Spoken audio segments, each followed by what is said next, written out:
1849년 덴마크의 유명한 철학자인 조에렌 키에르케고르, 그 사람은 매력적인 글을 한 편 써서 발표를 했습니다.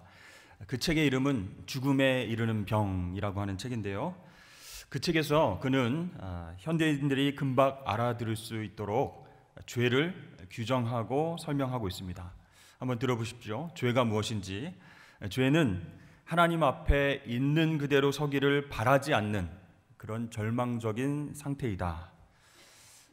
반면에 믿음은 자신을 있는 그대로 인정하고 하나님 안에 자기 존재의 근거를 두고 싶어 한다. 조금 어려운 말인 것 같은데요. 풀어서 설명해 드리면 그렇습니다. 인간이란 존재는 하나님을 믿을 때 그분을 으뜸으로 사랑하고 그분을 중심으로 삶을 꾸려가고 그분을 토대로 자신의 정체성을 쌓아갈 수 있도록 만들어졌다라는 것입니다. 그러므로 무엇이든지 다른 것으로 하나님의 자리를 대신하는 것은 죄다, 이런 이야기를 한 것이에요. 흔히 우리는 죄 생각하면요, 우리 하나님 말씀에 불순종하거나 거룩한 규정을 위반하는 그런 행위만을 죄라고 생각을 할 때가 있습니다. 그런데 키에르케고르가 성경적으로 잘 이야기를 했듯이 죄는 단순히 나쁜 짓을 하는 수준이 아니라 하나님의 관계보다 그 밖에 다른 요소들을 삶의 의미와 목적과 행복의 중심으로 삼고 그 위에 자기의 정체성을 세워나가는 것, 그것이 죄라고 할 수 있는 것이죠. 여러분, 자신의 정체성을 만들어가는 토대가 되는 것이 어떤 것들이 있을까요? 내가 되기 위해서 이것들은 꼭 쌓아야 되겠다라고 생각하고 나름대로 열심히 쌓아 올리는 것들 있죠. 재물을 쌓거나 또는 권력을 손에 쥐거나 남들의 인정을 받기 위해서 노력하거나 또 자기를 잘 훈련하고 절제하는 것들, 그것들이 자신의 정체성을 쌓아가는 데 필요한 것들이라고 생각하고 열심히 노력하는 사람들이 있습니다. 그런데요, 하나님에게 토대를 두지 않은 정체성은요, 어쩔 수 없이 나중에는 지독한 중독으로 이어지게 됩니다. 그래서 하나님이 아니라 일이라든지 명분이라든지 업적이라든지 성공해서 삶의 의미를 얻으려고 노력하면 할수록 오히려 그것들에 얽매이게 되는 것이죠. 그래서 막 얽매이려고 하다 보니까 그것들을 내가 손에 쥐고 막 컨트롤하려고 하고 조종하려고 합니다. 그게 잘 안 되면 또 견딜 수 없이 힘들어지는 것이 우리의 인생이라고 할 수 있죠. 그래서 성 어거스틴은 이런 얘기를 했습니다. 우리의 사랑은 순서가 제대로 잡히지 않았습니다. 우리가 우선적으로 사랑해야 될 대상은 하나님인데 그 순서가 잘못되어 있다는 거예요. 주님 안에서 쉼을 얻기 전에는 우리 마음에 쉼이 없습니다. 우리 마음엔 안식이 없습니다. 그런 유명한 말을 남겼습니다. 여러분, 로키라고 하는 영화, 옛날 영화인데 한번 보셨습니까? 그 영화를 보면 이 주인공의 여자친구가 그 로키에게 이야기를 합니다. 약간 불만 섞인 어투로 얘기를 하죠. 어째서 당신은 링에 오를 때마다 그렇게 끝장을 보려고 안간힘을 쓰느냐? 왜 거기서 목숨을 거느냐? 막 죽을 듯이 그렇게 달려들어서 권투를 하느냐? 이렇게 물어봅니다. 그때 로키가 이렇게 대답을 합니다. 그래야 내가 허접쓰레기라는 생각이 들지 않게 되거든. 그런 얘기를 했어요. 또 불의 전차라고 하는 옛날 영화가 있는데요, 거기에 나오는 주인공은요, 올림픽에 나갈 준비를 하면서 그렇게 열심히 90m 남짓을 달리는 이유, 그 이유에 대해서 이렇게 설명을 합니다. 레이스가 시작되면 언제나 내 존재를 증명할 시간이 단 10초뿐이라는 그런 생각이 들기 때문에 그렇게 열심히 달린다, 이런 대사를 하게 되죠. 이 두 영화에 나오는 주인공들은요, 모두 운동 경기에서 입상하는 것, 그것을 최고의 가치로 생각하고 있다는 것입니다. 우리가 객관적으로 보면 그 주인공들을 바라보면서 우와, 대단하다, 대단한 의지와 열정이 있다, 이렇게 칭찬할 수 있지만 그들 자신에게 있어서 자신의 정체성을 나타내기 위한 그 존재 가치가 뭐예요? 이미 신격화된 것. 그 경기에서 우승해야 된다. 그러지 않으면 나는 허접 쓰레기다. 나는 존재할 가치가 없다. 이렇게 생각하기 때문에 그렇게 열정적으로 몰두하게 된다는 것입니다. 그렇습니다. 우리 인간은요, 어떤 토대 위에 그 삶을 구축했든지 거기에 맞춰서 살게 되어 있다는 거예요. 그래서 인간은 무엇이 되었던 간에 자신의 존재를 증명하고 스스로 쓰레기 같은 인생이 되지 않기 위해서 뭔가 보여줘야 한다는 그런 두려움이 있는 거예요. 자신의 존재를 좀 증명하기 위해서 뭔가 집착하는 거죠. 그래서 그것이 증명되지 않으면 힘들어하고 두려워하고 걱정하는 겁니다. 그 두려움의 문제를 해결해야 그 마음 가운데에 평강이 찾아올 수 있는 것이죠. 그런데 하나님께서요, 그런 우리의 인생들을 바라보시면서 이렇게 말씀하십니다. 그러지 않아도 돼. 그러지 않아도 돼. 스스로 특별하다는 것을 증명하지 않아도 된다. 그냥 있는 모습 그대로 나와 함께 동행하면 된다. 내 안에서 안식하면 그게 너는 특별한 존재다라는 것을 증명하는 것이다. 이렇게 말씀을 하십니다. 여러분, 올해 2020년 새해에 뭔가 큰 목표를 세우고 또 스스로의 가치를 좀 증명하고 성공한 인생처럼 보이기 위해서 여러분 열심히 노력하고 계신가요? 여러분, 중요한 것은요, 하나님만이 우리의 삶의 목적으로 삼아야 할 유일한 분이신 줄로 믿으시길 바랍니다. 우리를 위해서 목숨을 버리시고 영원한 생명을 선물로 주신 그 창조주 하나님이 우리 정체성의 토대가 되어야 된다는 거예요. 그래야 우리는 안식할 수 있는 거예요. 그렇지 않으면 내가 쌓아놓은 것들로 인해서 내 정체성을 드러내려고 하면 지치고 피곤하고 두렵고 힘든 겁니다. 예수님께서는요, 오늘 이 본문 말씀을 통해서 우리 인생들에게 큰 그림을 보여주십니다. 올해에도 여러 가지 문제와 고난 가운데에 내가 해결하고자 노력하고 염려하려고 노력하지 말고 하나님 나라라고 하는 큰 그림을 먼저 바라봐라 라고 말씀하고 계십니다. 그것이 라이즈 업, 다시 일어서서 우리가 승리할 수 있는 비결이 되기 때문에 예수님께서는 그 말씀을 우리에게 전해주신 거예요. 그 예수님의 핵심 말씀이 오늘 본문 33절 말씀에 나옵니다.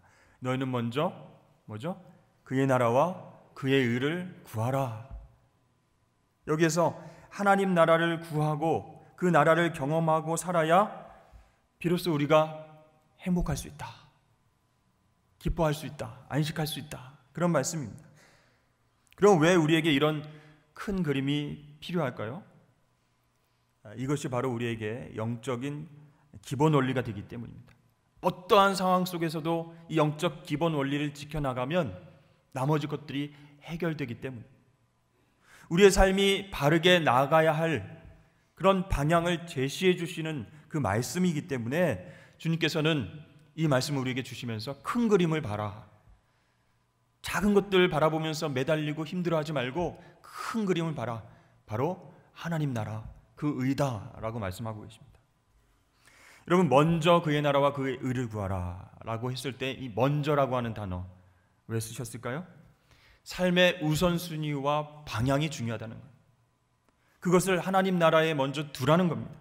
아무리 열정과 성실함과 똑똑함과 계획성이 있어도 방향이 잘못되면 안 된다는 것이죠. 근데 우리 세상은 어떻습니까? 속도와 방향과 이것 중에서 무엇을 강조하죠? 속도, 빨리빨리 업적을 이뤄야 되고 빨리빨리 성공해야 됩니다.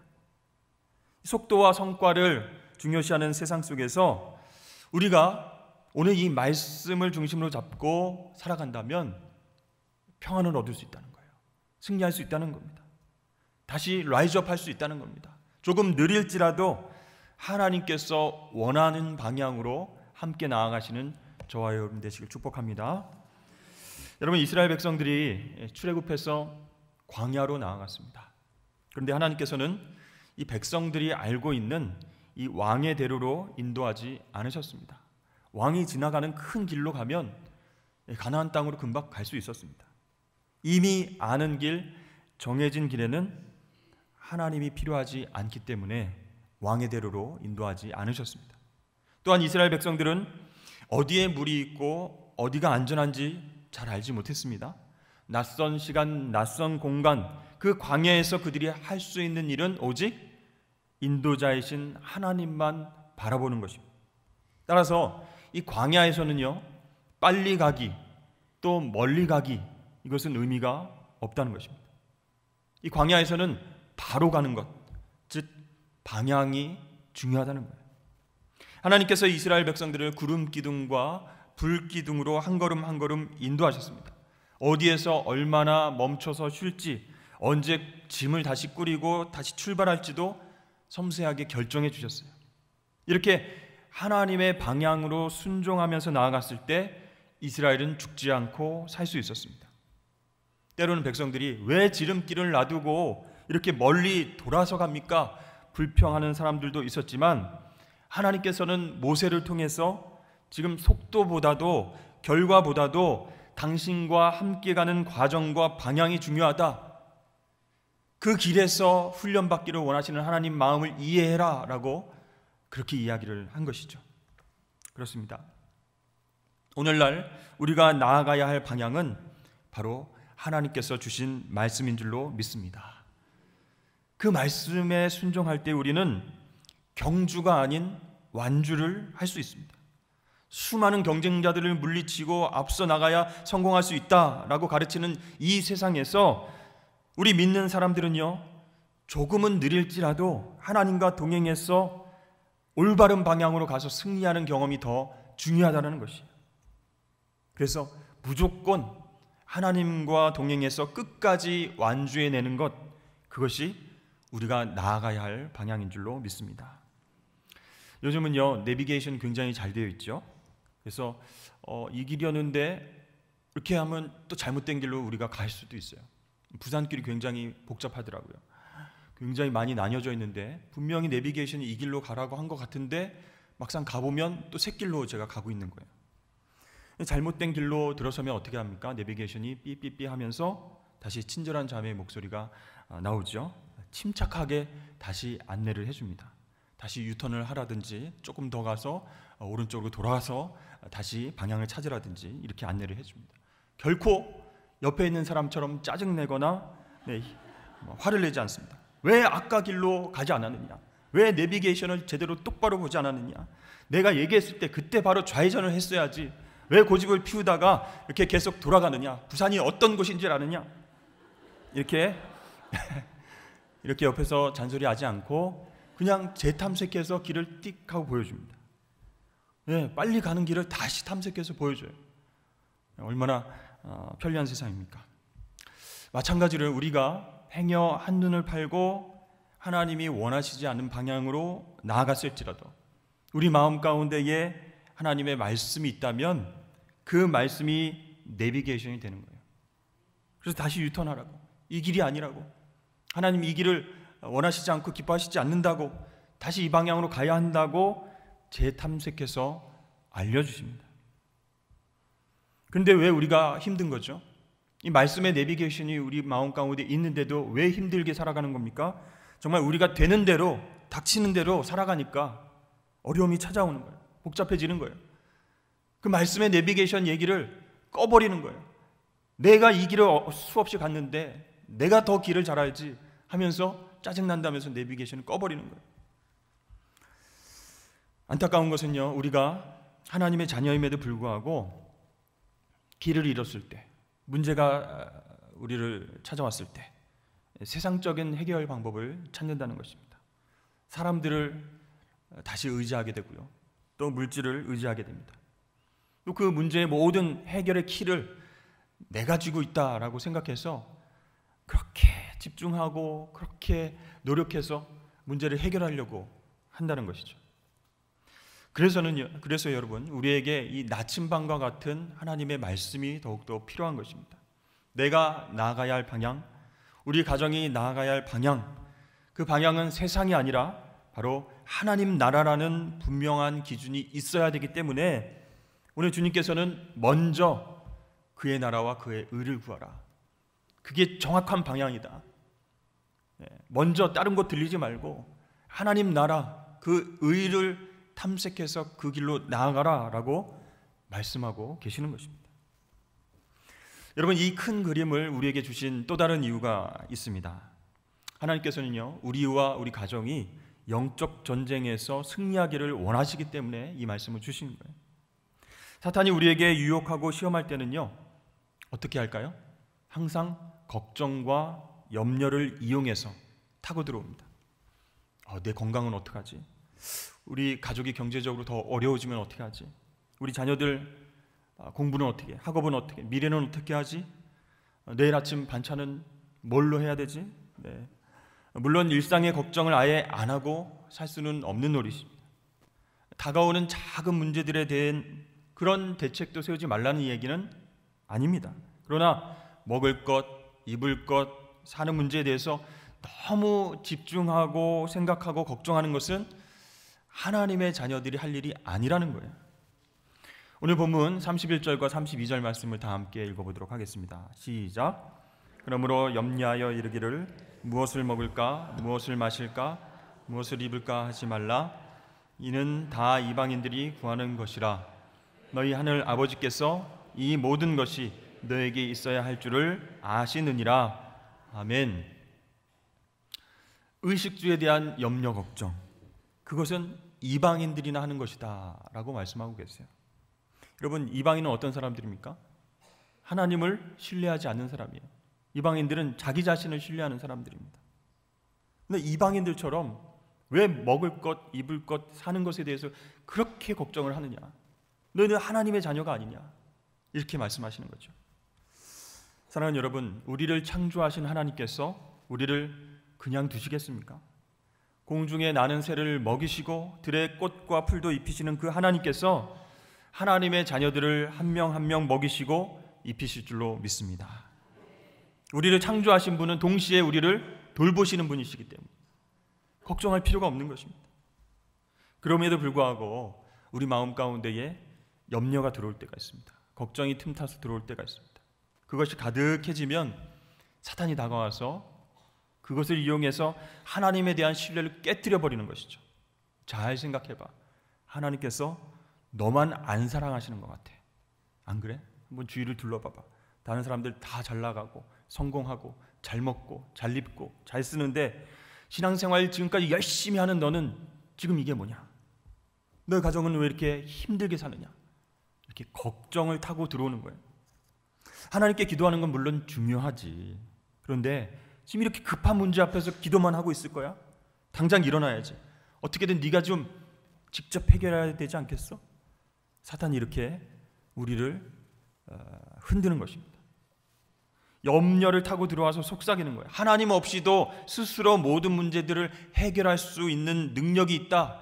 그리고 그렇게 해결하면 넌 더 행복해질 수 있다. 이렇게 우리를 속이는 거예요. 이렇게 속아 넘어갈 수 있는 가능성이 있는 우리들에게 주님께서 해결책을 오늘 주신 것입니다. 34절 말씀입니다. 띄워주시죠. 그러므로 내일 일을 위하여 염려하지 말라. 내일 일은 내일이 염려할 것이요. 아멘. 네. 무슨 말입니까? 내일 일은 내일이 염려할 것이요. 내일이 무슨 사람도 아니고. 네. 여러분, 이게 염려를 하루하루 나눠서 쪼개서 하라는 말씀인가요? n분의 1로 쪼개서 어제 염려는 어제 하고 오늘 염려는 오늘 하고 이렇게 하루하루 나눠서 걱정하라 그런 뜻이 아닙니다. 내일은 내일이지 오늘은 오늘이 아니라는 거예요. 그러니까 즉 현실이 아니라는 거예요. 내일 일어날지 안 일어날지도 알지 못하는 것을 가지고 걱정하고 염려할 필요가 없다는 겁니다. 여러분, 염려와 걱정의 대부분은요, 현실에서 일어나지 않을 가능성이 굉장히 높습니다. 그런데 아직 일어나지 않을 일을 일어날 것처럼 생각하고 집중해서 마음을 쓰기 때문에 그게 문제가 되는 거예요. 아직 오지도 않았고 일어나지도 않은 일, 그것 때문에 힘들어하게 되면요, 계속 거짓에 속아서 넘어갑니다. 사탄이 기뻐할 일이죠. 그렇기 때문에 이게 영적 전쟁입니다. 여러분, 원어로 염려하다라는 말은요, 생각에 잠기다, 유념하다, 집중해서 생각하다 이런 뜻이 있습니다. 그러니까 내 생각이 온통 그것에 빠져 있다면 그게 염려라는 거예요. 그러니까 물질에만 해당되는 것이 염려가 아니라 건강에 대해서, 또는 외모에 대해서, 또 성격에 대해서, 내 미래에 대해서 계속 생각에 잠기고 유념하고 묵상하게 되면 그게 염려가 되고, 그 염려를 틈타서 사단이 하나님을 신뢰하지 못하게 우리를 흔든다는 거죠. 영적 전쟁이 된다는 거죠. 여러분 혹시 거울을 보면서 그런 생각, 그런 말을 하십니까? 나는 왜 이렇게 완벽한 거야? 내가 연예인 해도 될 그런 외모인데 난 여기서 뭘 하는 거야? 계속 여러분 자신의 외모를 계속 거울 보면서 묵상하다 보면 때로 기쁘기도 하겠지만 근본적으로 그것은 염려하는 것입니다. 왜냐하면 그것에만 계속 집중해가지고 생각을 하기 때문에 염려가 되는 거예요. 계속 건강검진을 통해서 이상이 없습니다, 건강합니다 이렇게 결과가 나왔는데 조금만 뭔가 이상이 있어도 혹시 암이 아닐까? 혹시 막 요즘 신종 폐렴이 아닐까? 코로나 바이러스 감염된 것이 아닐까?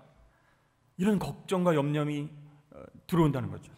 속이 안 좋으면요, 단순히 소화 불량일 수도 있는데 위암이 아닐까? 요즘 암이 유행한다는데 건강검진 다시 해봐야 되는 거예요. 의심하고 안절부절하면서 계속 집중하는 것, 그것이 염려라는 거예요.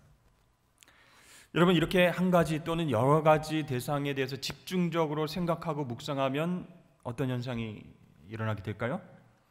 그것이 나를 지배하게 되는 겁니다.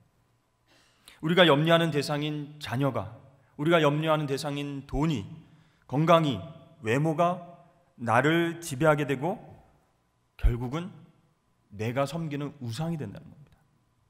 그러니까 염려가 발전해서 영적 전쟁이 되고 그것을 또한 계속 집중하다 보니 우상으로 섬기게 된다는 것이죠. 따라서 우리 주님께서는 이러한 영적 전쟁에서 우리가 승리하길 원하셔서 먼저 그의 나라와 그의 의를 구하라 라고 말씀을 하셨습니다. 그렇습니다. 걱정과 염려를 통해서 공격해오는 그 사탄의 계략을 막아내기 위해서는 하나님의 나라를 구하는 지혜가 저와 여러분에게 있기를 주의 이름 축복합니다. 그렇다면요, 먼저 그의 나라와 그의 의를 구하는 것, 이게 무엇이냐? 약간 피상적일 수 있어요. 하나님 나라와 의를 구하는 것이 어떤 삶이냐? 첫 번째로 그것은 하나님의 영광을 구하는 것입니다. 여러분, 영광 받는다라는 말은요, 높임을 받는다, 찬양을 받는다 그런 뜻입니다. 이 영광은요, 그래서 많은 사람들이 갈망하는 것입니다. 높아지고 싶거든요. 찬양받기를 원하고, 누구나 존경받고 높임받기를 원하기 때문에 사실 우리들의 마음 가운데 갈망하는 겁니다. 자기의 존재가, 자신의 존재가 가볍게 여겨지고 존경받지 못한다고 여겨지고 무시한다고 생각되어지고 그러면 사람들이 힘들어지는 거예요. 예수님 당시에요, 로마 귀족들은요, 황제의 자리에 오르길 원했습니다. 최고의 정점인 그 황제의 자리, 그 영광의 자리에 오르기를 원했습니다. 그래서 여러분 로마의 역사책들을 한번 쭉 보십시오. 시오노 나나미가 쓴 로마인 이야기도 좋고, 그 책을 보면요, 갖은 수단과 방법을 가리지 않고 싸우고 죽이고 모함하고, 그래서 황제의 자리를 빼앗기 위해서 그렇게 노력하는 모습을 봅니다. 그러나 당시 그런 상황 속에서 우리 성도들은 이 영광이 로마 황제에 있다라고 생각한 것이 아니라 하나님께 있다라고 고백했습니다. 이런 고백은 동시에 우리의 신앙 고백이 되어야 할 줄로 믿습니다. 세상 사람들이 영광은 이 자리에 있다, 영광은 저곳에 있다라고 아무리 얘기해도 아니야, 우리 믿는 사람들은 바로 하나님께 영광이 있는 것이야 라고 고백할 수 있는 그런 믿음이 있어야 된다는 거예요. 요한계시록 4장 11절 말씀에 이런 말씀이 있습니다. 우리 주 하나님이여 영광과 존귀와 권능을 받으시는 것이 합당하오니. 여기서 합당하오니 영어 성경에 찾아보면 worthy라고 나와 있습니다. 무엇을 받을 만한 가치가 있는, 자격이 있는 그런 뜻입니다. 우리 창조주 하나님은 피조물인 우리에게 찬양과 영광을 받으실 가치가 있으신 분이에요. 충분한 자격이 있는 분이에요. 우리를 위해서 지으신 그 자연만 보더라도 우리는 겸손하게 하나님을 높여드리고 영광을 돌려야 된다는 것입니다. 그래서 우리는 솔리데오 글로리아, 오직 하나님께 영광을 돌리는 삶, 그것이 우리 신앙의 목적이 되어야 할 줄로 믿습니다. 그렇기 때문에 먼저 그의 나라와 그의 의를 구하라. 무슨 뜻입니까? 첫 번째로 끊임없이 하나님의 영광을 구하는 것입니다. 여러 가지 선택의 기로에서 갈등될 때에 과연 하나님의 영광되는 길이 무엇인가? 그쪽 길을 선택해야 된다는 거예요.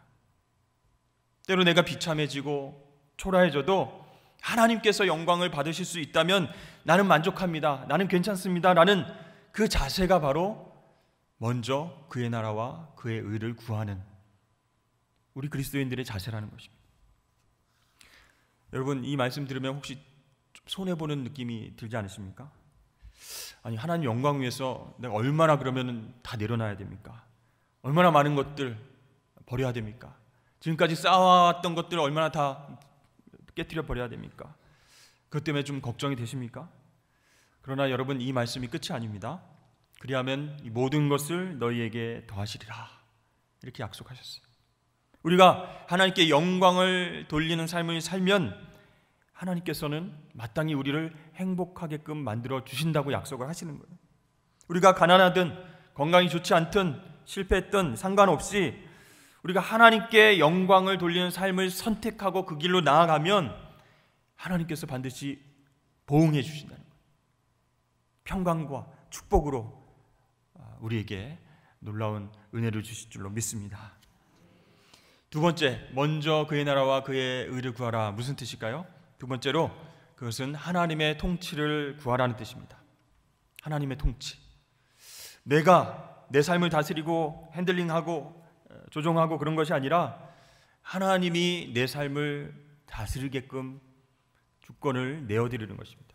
나의 마음속에서 또한 우리 가정 가운데서 하나님의 뜻이 이루어지도록 내가 왕의 자리에서 내려오고 하나님이 그 자리에 계셔야 된다는 거예요. 그게 그의 나라와 의를 구하는 것이죠. 여러분, 여기서 나라라는 단어가 나오죠. 나라는 원어로 바슬레이아라고 합니다. 이것은 우리는 어떤 나라 하면은 영토, 주권, 국민 이렇게 생각해서 나라 하면 땅 그렇게 생각하지 않습니까? 근데 이 바슬레이아는 통치하다, 이 통치권의 의미가 강한 단어입니다. 따라서 하나님 나라를 구한다라고 했을 때 그 의미가 무엇이겠습니까? 하나님의 통치, 하나님의 다스림, 그것을 구하는 게 우리의 우선순위라는 거예요.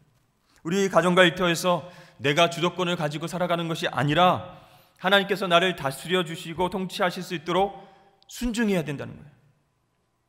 그때에 우리에게 가장 필요한 것이 하나님을 신뢰하는 마음입니다. 여러분, 생각해 보십시오. 우리 하나님 어떤 분이신가? 태초부터 지금까지, 아니 영원토록 우리 천하 만물을 창조하시고 다스리시는 그런 왕이십니다. 하나님의 허락이 없이는 참새 한 마리도 떨어질 수가 없어요. 그 진리는 변함이 없습니다. 그렇다면 우리가 그 진리를 인정하고 왕 되신 하나님, 그 하나님을 신뢰하는 관계가 되어 있어야 된다는 거예요. 그 하나님을 신뢰할 때만 우리 가운데에 하나님의 통치가 이루어진다는 거예요. 어떠한 환경과 상황 속에서도 하나님은 선하십니다. 하나님 나에게 좋은 것 주시는 아버지십니다. 이렇게 신뢰하는 고백을 해야 하나님이 날 통치하실 수 있다고요. 그렇지 않으면 내가 또 왕이 돼서 내 삶을 핸들링하려고, 좌지우지하려고 노력하게 된다는 것입니다. 여러분, 하나님의 통치를 받으시는 저와 여러분 되실 수 있기를 축복합니다. 이것이 여러분 개인과 가정이 복을 받는 영적인 비결이에요. 광야 같은 세상에서 어떻게 살아가야 할 것인가 하고 염려하고 걱정하면서 방황하는 대신에 하나님의 영광을 구하는 방향을 정하십시오. 그리고 그분의 통치에 순종하십시오. 이 방향성이 제대로 되어 있어야 우리는 큰 그림 안에서 승리를 경험하게 될 줄로 믿습니다. 신앙생활이 참 어렵고 부담스럽다 이렇게 생각하시는 분들도 있을 것입니다. 걱정과 염려를 가득 안고 한 해를 출발하신 분들도 계실 것입니다. 그렇다면 여러분, 더더욱 영적인 기본기로 돌아가야 됩니다. 오늘 우리에게 주신 주님의 말씀, 영적인 원리를 붙잡아야 됩니다. 너희는 먼저 그의 나라와 그의 의를 구하라. 가정 가운데 쌓인, 개인 가운데 쌓인 염려와 걱정은 사탄이 주는 것이다. 너희를 창조하신 분이 너희를 입히시고 먹이시고 다스리지 않겠느냐? 항상 그 큰 그림을 보면서 나와 함께 걸어가서 승리를 맛보자. 이 말씀을 우리에게 주시는 것입니다. 여러분, 먼저 그의 나라와 그의 의를 구하는 것, 우리가 할 수 있습니다.